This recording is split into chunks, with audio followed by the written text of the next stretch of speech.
time with family, staying active, doing what you love. We understand how important it is to live your best life, even as times are changing. At Holzer, we strive to help every patient achieve their best health during every stage of life. With more options for care through in-person and virtual visits, we are dedicated to providing you with excellent care every time. Live your best life with Holzer.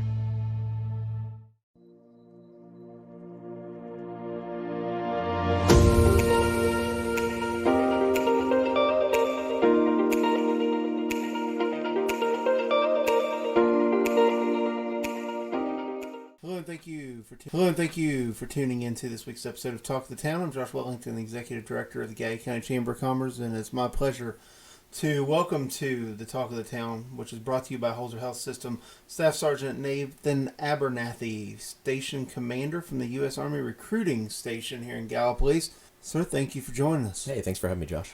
So, before we get into kind of what you do, let's talk about a little bit about how you get there. Like, what made you decide the Army was the path that you wanted to take? So, first and foremost, everyone's path is different. Mine in particular, I wanted to do law enforcement because I knew I wanted to help people and I just didn't really quite know how to. And law enforcement was one of those things that was right in front of my face.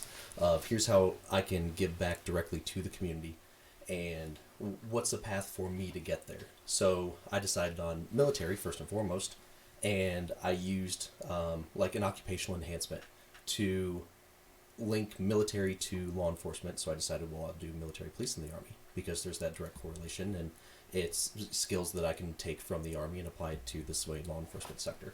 So that's the route that I chose. And then once I was in for about 4 years, I decided I liked the Army and might as well make a career out of it because I enjoyed what I was doing. So did you go directly from MP into recruiting? I did military police work for about 8 years, and then the Army said, hey, you're going to go be a recruiter. So I said, cool, sounds good. Where do you want me to go? And they sent me to Minnesota first. Okay. And then once I was up there recruiting for 3 years, I decided to stay in recruiting for the rest of my career. And then they sent me to Gallipolis, Ohio, which I didn't even know this place existed until I got here. So where are you from originally? So you're not from here originally? No. So I grew up partially in Minnesota, and then my sophomore year of high school, we moved to southeast Missouri to a tiny little town called Farr. And my family of 7, I think, doubled the population if we moved there. Right. Let's say you're a soon-to-be graduating senior, you're already counting down your days until you're ready to get out of school and start that next step, and you decide that the military is where you want to go, but of course there are multiple branches, multiple opportunities. What is it about the U.S. Army that should make someone who's interested in taking that step in the military, that's the branch that they choose? So I'm a firm believer of talking to representatives of every single branch and then finding the path that you think is best for you and then pursuing that path, whether it's Army, Marine Corps, Air Force, whatever it might be. Find out what each branch has to offer for you and then make that decision from there. We were talking a little bit before we started recording. Years ago, the options for what your job inside the Army were I'm going to say probably, would you agree, they were, for so many years, it was a standard, there was only so much to choose from. Right. How has technology changed the way you're looking at who you are going to recruit to join the Army? Well, the Army has over 150 jobs to choose from, and it's all based on, 1, what's available, and 2, what the individual qualifies for as well. So if someone wants to go kick down doors and shoot the enemy, that's wonderful. There's a place for that, and that's the infantry. And the majority of people, whenever they think about the Army, that's what they think about is infantry, right, and shooting at people and going to war. But that's only maybe 10%, if not less, of the actual Army. The majority is actually in support of those people fighting and winning the nation's wars. And like you said, technology plays a huge, huge role in it. In the past, years ago, mm-hmm. when you thought of recruiting someone for the military, mm-hmm. you were looking at least when I was, in school, there were a couple of different groups of people that you could kind of pick out in the school that were probably candidates that were probably going to go into the services. One was athletes who peak physical condition for their for their age, active lifestyle, in shape, ready to go, but not necessarily an athlete who was going to go play D1. So maybe wasn't going to have college as their first choice, but were looking for something further their education, but maybe not necessarily the college path. Mm-hmm. And at the time, there was a strong ROTC program in this area.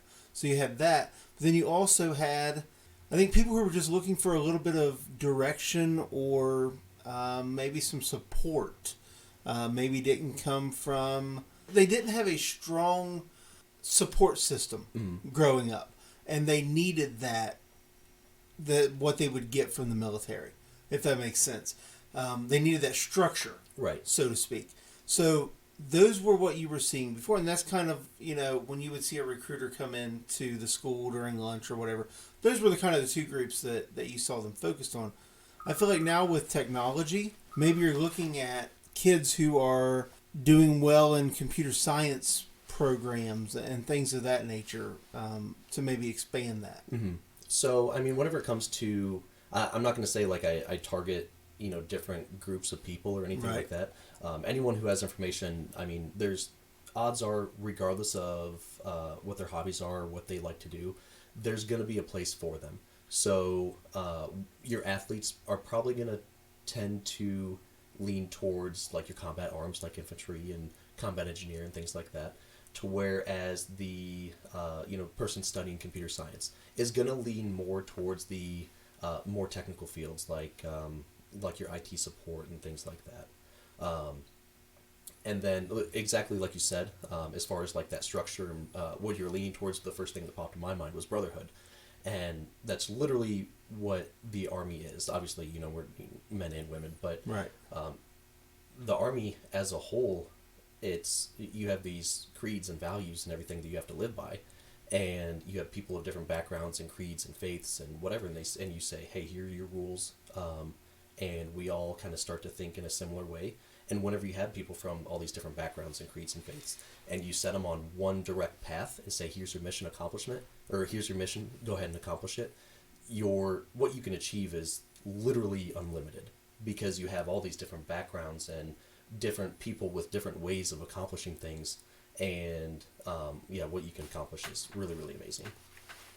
When you look at the military as a whole, and everybody's familiar with the GI Bill, which is a great benefit for those who serve. What are some other benefits for individuals who are, say, maybe going in? They're going to go in for 4 years,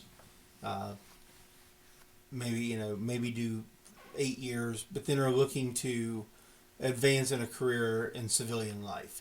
What are some of the benefits that come into play when somebody's choosing to go into the military? So the first thing I would always bring up is, one, a marketable skill. So something that directly translates from your time in the military to the civilian sector, like military police to law enforcement. Everyone knows what the GI Bill, just like you said. Just to expand on that, there's two different types. Like everyone knows what the GI Bill is, but just to kind of classify the difference between the two. So the first is the Montgomery GI Bill, which is a dollar benefit amount that pays directly to you. Don't quote me on the amount. I'd have to look it up. No. It's somewhere around 46,000 or something like that, I think. I don't know. I'd have to look it up. The second GI Bill is the post 9/11 GI Bill, and it's more of a monthly benefit instead of an actual dollar amount. So it'll pay up to 100% of in-state tuition at any public university in the state you live in. So plus a housing allowance too. So the highest public cost university in Ohio is, I think there's one above Ohio State, I think. Don't quote me on what it is, but it'll pay for 100% of that tuition plus a housing allowance along with it too. Some of the other benefits is, it's all about how you market yourself, I think. So even if you pick something that doesn't directly translate to the civilian sector, like you're doing combat engineer and you're trying to get into an IT department or something like that, it's all about trainability, I think. So the Army trained me how to be military police. Why can't I learn to do something completely different outside my wheelhouse? Because I'm trainable. Right. A lot of times you see... No, you're good. Okay. I've seen people who have been, let's say they go in, they're in the Marines and they get out after 8 years and they're in civilian life for a year. Like, I'm ready to go back. They don't have to go back to their previous branch, correct? Correct. They can re-enlist if they choose to go into the Army, and that's a possibility as well. Yeah, absolutely. So the Army's always accepting prior service. The rules might be a little more restricted, but the Army definitely welcomes prior service because you have people who learn different skills within the Air Force, Marines, whichever branch they come from, and that's something the Army can definitely benefit from. So, do you only recruit for active duty, or is it also possible to go through your office to become, I guess, was it a reservist, or do you go? How does that work? Do you have to go into active duty to then become a reservist, or how does that process go? If you're looking at, you're unsure, but you think maybe. Right. So we recruit for both active duty and reserve. Okay. And you can come in initially as either active duty or reserve, whichever you choose. Okay. And the difference for those who don't know, active duty, obviously you're on base, you're going at a moment, so it's a full-time job. Would you compare it to it's a full-time versus a part-time in civilian life? That's exactly how I'd classify Okay. it. So active duty, in a nutshell, after Army training, you get stationed on a military installation somewhere throughout the world, whether it's down in Texas, Hawaii, Alaska, California, South Korea, Italy, Germany, wherever. And then that's your full-time job. So full-time pay, full-time benefits, and that's what you're doing 9 to 5 for the most part. Army Reserve, on the other side, or on the other hand, you go to Army training, then you come back, and you're in a unit here locally. So we have units down in Ashland, Kentucky, Cross Lanes, several up in Columbus, Cincinnati, all over the place, and it's kind of similar to the like 1 weekend a month type of Right. style. So, for those who don't know, and we're getting the news out this week, your office was honored with an award this year from the Chamber of Commerce for Volunteers of the Year.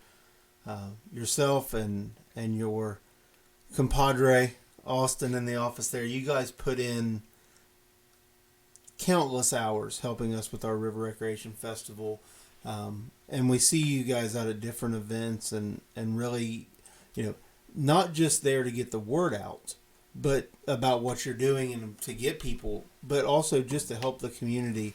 What is it about the Army that allows you to get out there and do that, to give back to the area that, I mean, you're not from here. The River Recreation Festival is meaningful to those who have come from here, but you're not from here. So what gives you that ambition, or what with the Army allows you to participate in things like that?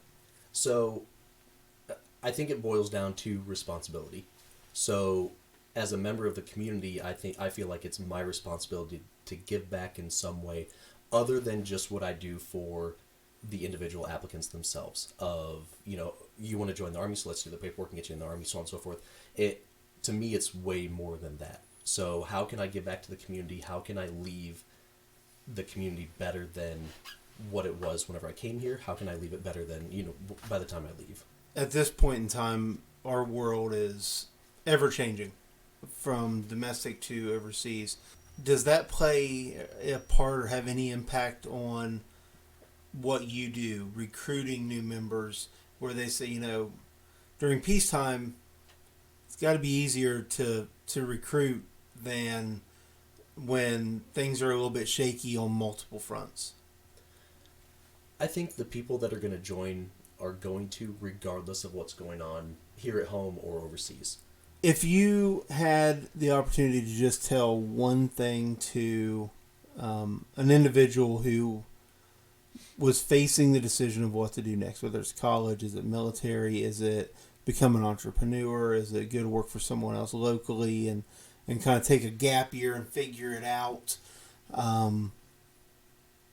if you had one chance at one pitch, you've got one pitch to this person to convince them that the Army life is the life that they should choose to benefit them, what would it be? Oh gosh. Everything is so individually focused. It really depends on what the person is actually interested in. Because every single person I talk to, there's never a cookie cutter, one size fits all type of pitch. I don't think it's all how can the Army benefit each individual, and how can we create a path for that individual to be successful. Oh my gosh, I don't think I really have a good answer for you. What was it? Okay, go ahead. Yeah. Excuse me. I'll just say, definitely look into the Army as a whole. A lot of people look at it as like a last resort, and whatever, it definitely shouldn't be viewed as such. If you want to go to college, that's awesome. But definitely to those who don't have a set path in mind of this is exactly what I'm going to go to school for, or I'm going to work here and get my apprenticeship done and then, start my own business or whatever it might be.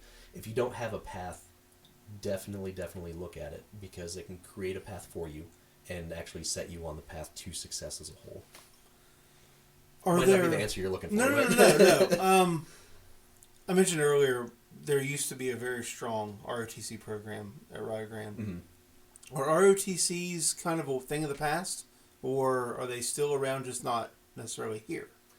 They're still around, just not necessarily here. There's one at OU, Ohio State, Marshall has one too.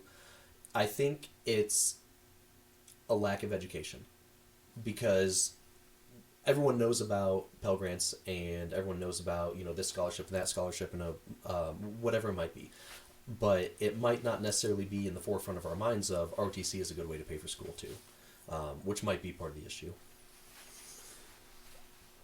Looking at, you said you were looking at going into the police side of things. Did you come from a family of military, or are you like first generation to go in? Both my grandfathers were in. One was in the Army, one was in the Navy. Both right after World War II, so thankfully everything went well for them. Right. Otherwise, I might not be here today. And then after those two, the next person to join the Army was one of my older brothers, which it was probably my sophomore year that I knew I was going to join the Army. And my brother wasn't really doing much. He was working at Hardee's, didn't really enjoy what he was doing. And I started talking about it. He said, you know what, that's a really good idea. So he stole my idea, which is completely okay. And then, thankfully, by the time it came around for me to join, it was my senior year, and my mom said, didn't you say you're going to go join the Army? I'm like, well, yeah. And she's like, well, go do it already. I'm like, oh, well, okay, I'll stop by there tomorrow. And I was in the Army a week later.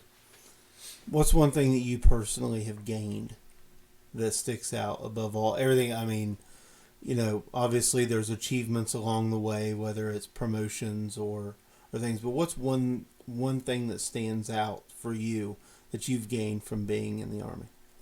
The benefits are great, but for me it's more about the things that are untouchable.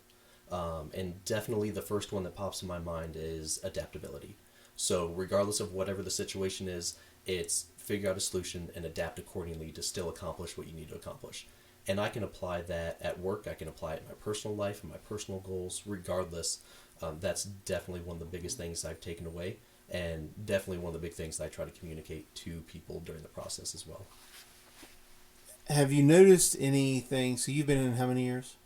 Just over 13 years. Okay, in your 13 years, I'm sure a lot has changed. From requirements, things you can and can't have done, or can and can't be, or whatever.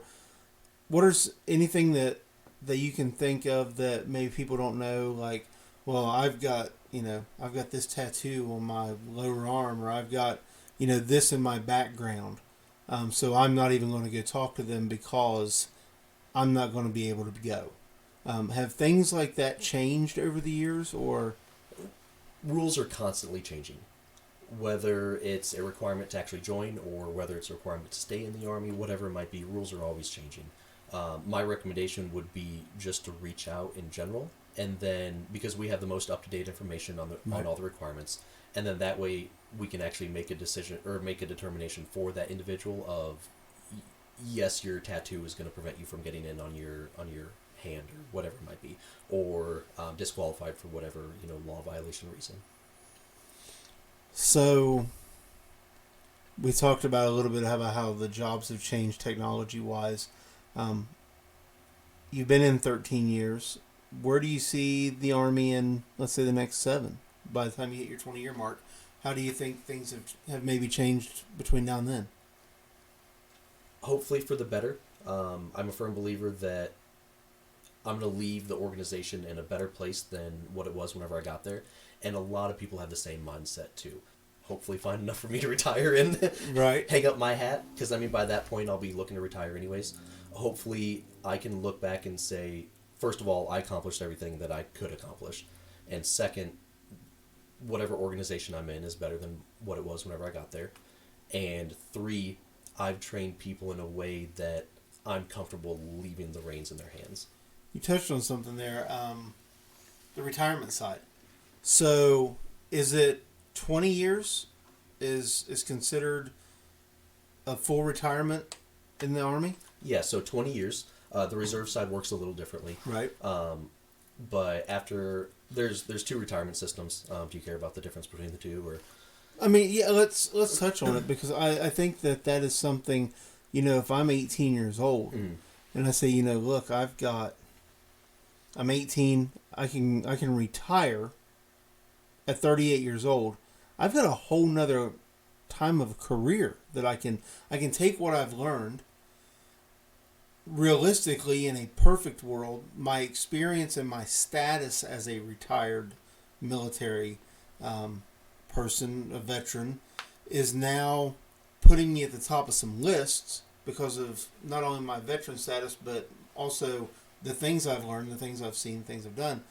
So now I can go be a bus driver if I want to. My, great hours, don't work summers, can hunt and travel and fish in the summer or whatever. Or a job in a career based on if you're an MP and you decide to go into working at the sheriff's department or the city police. That's got to be enticing for an 18-year-old to know that at 38 years old, I'm able to fully retire and then kind of plan my own path. Right. So the old pension system is done and over with now. So now it's called the blended retirement system. So it's all thrift savings plan oriented, which operates kind of similar to a 401k. Okay. So whenever you donate, let's say 5% of your base pay towards your TSP, your thrift savings plan, the Army matches that 5%. So it's like you're donating 10% towards your retirement fund.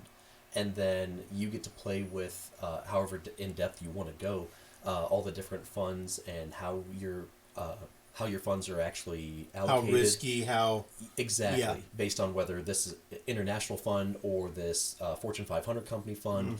Mm-hmm. You get to adjust it. I mean, if you're that savvy with all that. I'm Right. not. I let a fund manager I'm do not it all either, for me. but as they say, I know a guy. Right. We've got some great members who do that kind of thing. So, but yeah, I didn't mean to interrupt, but yeah, that's it just seems like a great start. I look at 5 years ago, I was 38. And to have been able to say that I have full retirement, and if you play your cards right, I'm sure that money can add up, very well by the time you put your 20 years in. Yeah, absolutely. If you start from day one, by the time, if you do 20 years, and then you don't touch it until, let's say, age 65, if you can avoid it. I mean, the amount of money that can potentially be in there just based off of a very average return rate is intimidating. Compound interest, keyword. Yeah. Yeah. You start as that money grows and then the interest grows. Yeah, you're right. You can go get that secondary job at 38 that takes care of your living expenses. And now that money continues to just grow and grow. And at the rate the stock market has risen over the last several years, money's growing rapidly. So I think that's a huge incentive for if somebody's looking to choose a career path. I mean, 20 years sounds like a lot when you're 18, but I can tell you when you're 43, it's not. Right. It's not a long time. And going back to like just donating to your retirement fund and everything, that's always one of two challenges I give to people before they actually leave for training is start donating from day one, and then two, take a college course. Because people tend to shy away from it because they're like, oh, well, I have my full-time job anyway, so why do I need to take a college course? Right. And it's kind of intimidating until you actually take one. You're like, oh, that wasn't bad at all. And once you take one, then you can take another one, and next thing you know, you're halfway done. Right. And unfortunately, like someone like me, now I'm playing catch up because Right. it took me too long to start. And then my wife, giving me that swift kick that I needed, said, "Hey, you should probably start going to school." And once I actually started, I'm like, "Oh, this isn't too bad." And I kept going and kept going. And then same thing happened with my thrift savings plan too. I fall under the previous old system of like the pension Right. style, but I still wanted to donate to have something additional as well. And now, once again, I'm playing catch up because it took me about 10 years to start. So, just so we're clear, it used to be X number of years at X rank paid you X amount of dollars. Right. And now it's based on you participating as well. Right. Okay.